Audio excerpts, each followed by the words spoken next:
سلام و به برنامه ما خوش آمدید. اخبار امروز سه‌شنبه 26 ایول را از استودیوی رادیو آزادی از پراگ تقدیم میکنیم. امروز در برنامه شرکت راه آهن تاجیکستان وعده داد راه آهن دوشنبه قرغانتپه کولاب را به زودی باز میکند.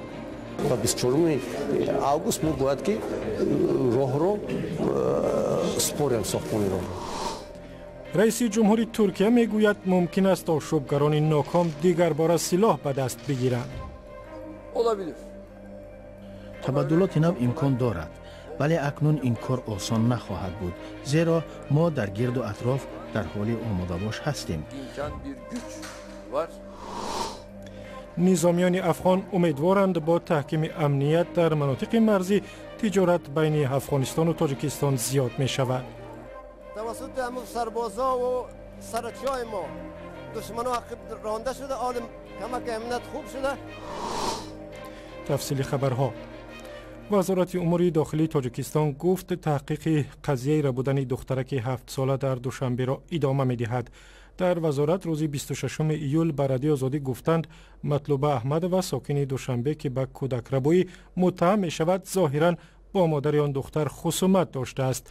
عین زمان به گفته وزارت حادثه مذکور به مسئله ناپدید شدن دو کودک و قتل یک دخترک 5 ساله در یک محله دوشنبه رابطه ندارد.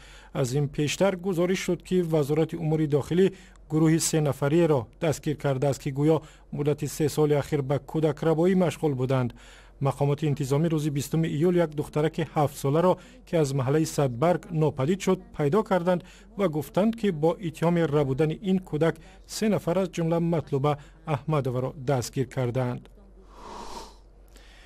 مقامات تاجیکستان گفتند معلوم نیست حرکت از طریق یک راه آهن ترانزیتی مهم برای تاجیکستان کی از سر گرفته می شود. رهبران شرکت راه آهن روز 26 ایول در نشست خبری در دوشنبه گفتند برقرار کردن راه آهن اموزنگ ترمیز در ازبکستان به این کشور وابسته است. عثمان قلندروف رهبر شرکت این زمان گفت ماه آینده رفت آمد قطار در راه دوشنبه قرغانتپه کولاب شروع می شود. این راه مرکز را با جنوب می پیوندد. از نوسازی یوان قرغانتپه قسمان اجرا شده است و ساختمان راه باشد. من امروز در عرفه به انجام رسیده است و 24 август ما باید که راه رو سپاریم ساختمان راه رو. راه اموزنگ ترمیز یک راه مهم ترانزیتی برای تاجیکستان است، چون یک راه اصلی تامین ولایت ختلان با مواد غذایی و دیگر محصولات به شمار می رود. سال 2010 و در زمان ماجراهای لفظی بین تاجیکستان و ازبکستان درباره نیروگاه راغون، تاشکند گفت که این راه در نتیجه حمله تروریستی ویران شده است. از آن زمان تا کنون در این راه قطارها حرکت نمی کنند.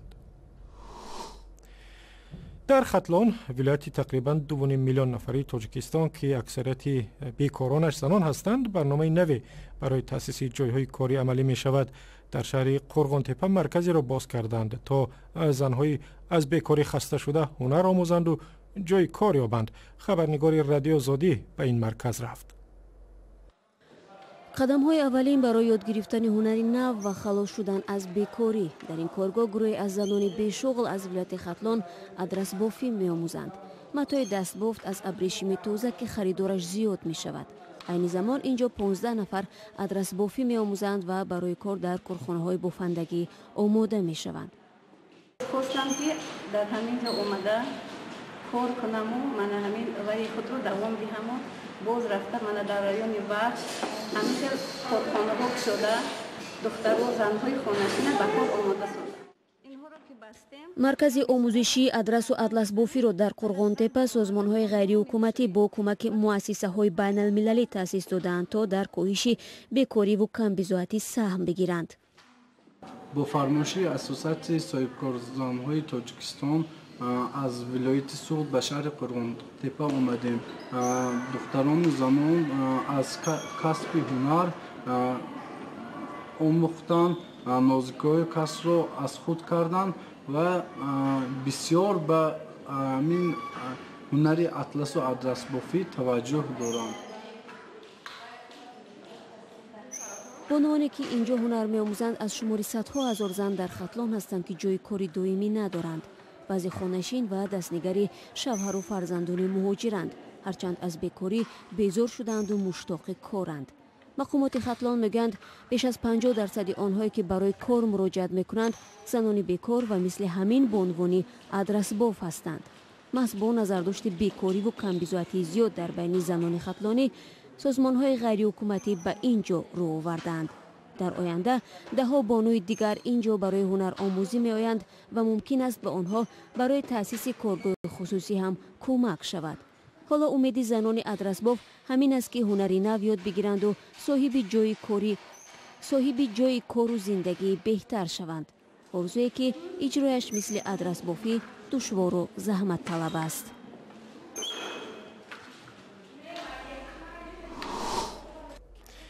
низомиёни афғон умедворанд бо таҳкими амният дар манотиқи марзӣ тиҷорат байни афғонистону тоҷикистон рушд мекунад. توسط همون سربازا و سرچای ما دشمنا عقب رانده شده، حال کمک امنیت خوب شده. گزارش درباره یک بازار مرزی در بدخشان بعد از چند دقیقه پیشکش می شود. حالا رو می‌آوریم به ترکیه. رجب طیب اردوغان رئیس جمهور این کشور گفت که تلاش بی‌نتیجه تبادلات دولتی ضعف خدمات کشفی ترکیه را آشکار کرد. او در مصاحبه با خبرگزاری رویترز گفت برای همین به زودی در صف نیروهای مسلح ترکیه اصلاحات راه اندازی می‌کند. Çok kısa bir zaman içerisinde yeni yapılanma در یک مدت کوتاه ساختار نوی نیروهای مسلح ظهور خواهد کرد. با این ساختار ارتش به اصطلاح خونی تازه میگیرد. با تجربه که پشت سر کردیم نیروهای مسلح باید سبق جدی گرفته باشند. این روند دوامدار است. آن هیچگاه متوقف نخواهد شد. ما فعالانه کار را ادامه میدهیم. ما نقشه داریم. مثل آن دشمن هم شاید نقشه داشته باشد، ولی آن نقشه ها زیر نظر ما هستند و ما کار را ادامه میدهیم.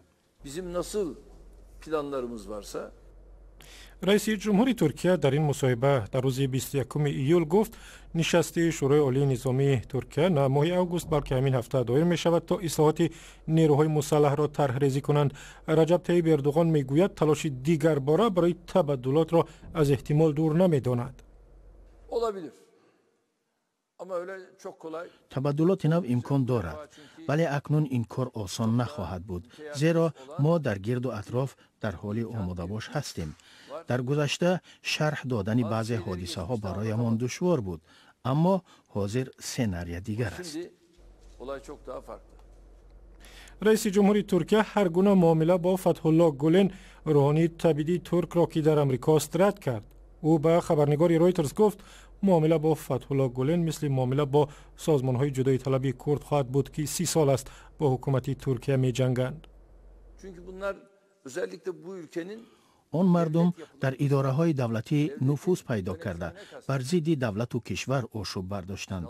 آنها در نیروهای مسلح بیرحمانه عمل کردند. آنها هواپیما و چرخبال ها و اسلحه را برای بمباران و قتل مردم خود استفاده بردند.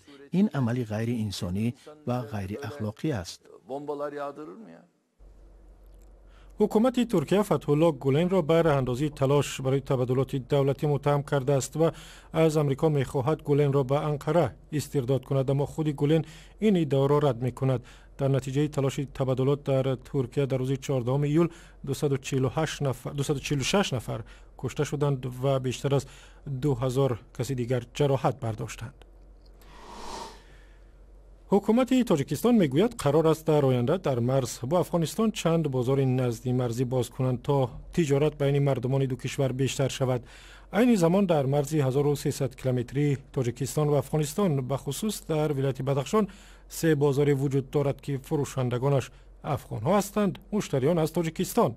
همراه شهلوی گلخواجه خبرنگاری رادیو آزادی به یکی از این بازارها می رویم. ناآرامی‌ها در افغانستان شماری تاجران افغان را در بازار نزدی مرزی محله تمی شهر خاروخ کم کرده در صادرات مال و کالا هم تاثیر رسانیده است.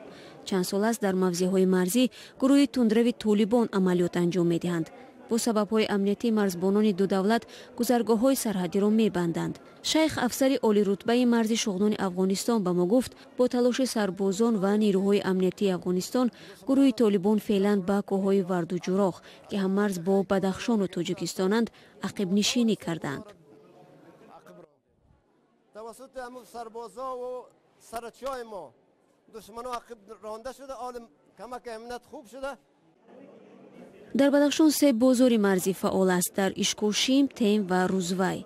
معمولا شنبه هر هفته تشکیل می شوند. احساس بی‌امنی شماری تاجران را کم کرده است، در حالی که قبلا در بازارهای نزدی مرزی معمولا از 300 تا 400 نفر داد و گرفت می کردند. پیش از وارد شدن به مرز و بازار واقع در خاک تاجیکستان، تاجران و مال سوداگران افغان از نظارت مرزبانهای تاجیک می گذرد. بعدا در داخل بازار هم جریان سوداران نماینده های حفظ قانون هر دو کشور نظارت میکنند. تاجران کشور همسایه در افغان بازار کالا و پایافزال، اتریاد، آرایشات زنانه، اسباب و افزار آهنگری معمولا این 3 سال ایران و پاکستان را به فروش می‌آورند. خریداران هم به خاطر نسبتاً ارزان بودن این مال به آن توجه نشان می‌دهند. من دیک بخار خریدم. برای چی خرید؟ چی؟ این دیک در همین استخوان گوشتای کو در 4 و 5 منوت همین نرمش میپزد تیزدار. ضمناً در خود همین بازار پول سامانی را به افغانی یا دلار تبدیل کرده بعد به وطن میبرند. طبق مقررات مبلغ مالی برای تبادل نباید از $1000 بیشتر باشد. پهلوان مهتر ولد دوستبای که به گفته خودش در گذشته گوشتی گیر بوده است، حالا به کتاب فروشی گذشته است، زیرا به عقیده او ثواب چنین تجارت به مراتب بیشتر بوده است. کتاب فروشی میکنیم، کتاب از کابل میاریم به مردم، به قومای خود کتاب عرضه میکنیم تا که از مذهب و از تمام چیز خود با خبر شوند. در حدود بدخشان از این گونه بازارها طبق قراری حکومت باید باز در موضع ونج، قلعه حسین و مرغاب تأسیس یابند که یکی از آنها در سرحد تاجیکستان و چین باید قرار بگیرد. رئیس بانک ملی تاجیکستان میگوید اگر $100 میلیون تاجری ثروتمند ایرانی در تاجیکستان می بود، پول ملی کشور زیاد به قرب نمی شد. جمشید نور محمدزاده روز 25 ایول در یک نشست خبری در دوشنبه ادعاها درباره موجودیت پولهای بابک زنجانی تاجری ثروتمند از ایران را رد کرد. اگر میشد اسعار الهواگی وارد میشد با جمهوری، همون تاثیرش هم رشد اقتصادی جمهوری میشد، هم نشان دهنده باز تاثیر مثبت میرسد به نشان دهنده.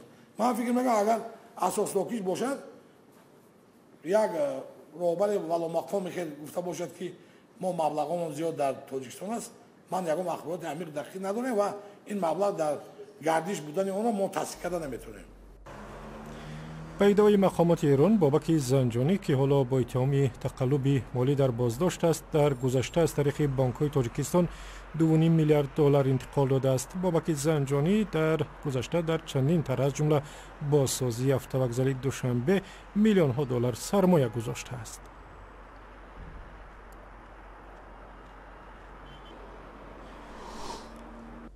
هیئت ورزشی تاجیکستان برای شرکت در بازی‌های المپی روز 18 ایول به برزیل سفر می‌کند. 7 ورزشگر تاجیک در بازی‌های ریو دی ژانیرو در 4 رشته باکس، ورزش سبک، جودو و شناوری رقابت می‌کنند. هیئت از این ورزشکاران عبارت است: دلشاد نظرов، کامران شاهی اوستاپریان، محمد مراد عبدالرحمانوف، انور یونوسوف، کریستینا پرنژنکا، آلیم قربانوف و اناستاسیا تیورینا. بازی‌های 21 تابستانه المپی از روز 5 تا 21 اوگوست ادامه می‌کنند و اولین بازی‌های المپی در آمریکای جنوبی محسوب می‌شوند و از این پیش روز 23 ایول در شهر دوشنبه در تالار کمیته جوانان ورزش و سیاحی نمایش لباس ورزشی ورزشکاران تاجیک برگزار شد. لباس ورزشی که آن را شرکت ام دیفرنت آماده کرده است هم رنگ پرچم ملی تاجیکستان بوده، از رنگ‌های سفید، سرخ و سبز عبارت می باشد. رهبر شرکت فرهاد حمیدوف به خبرنگاران از جمله درباره طرز دوخت این لباس ها اطلاع داد. و اخباری از این هم بیشتر در وبسایت آزادی، در صفحه‌های ما در فیسبوک و توییتر و یوتیوب و هم زمینه رادیو آزادی برای تلفن‌های همراه.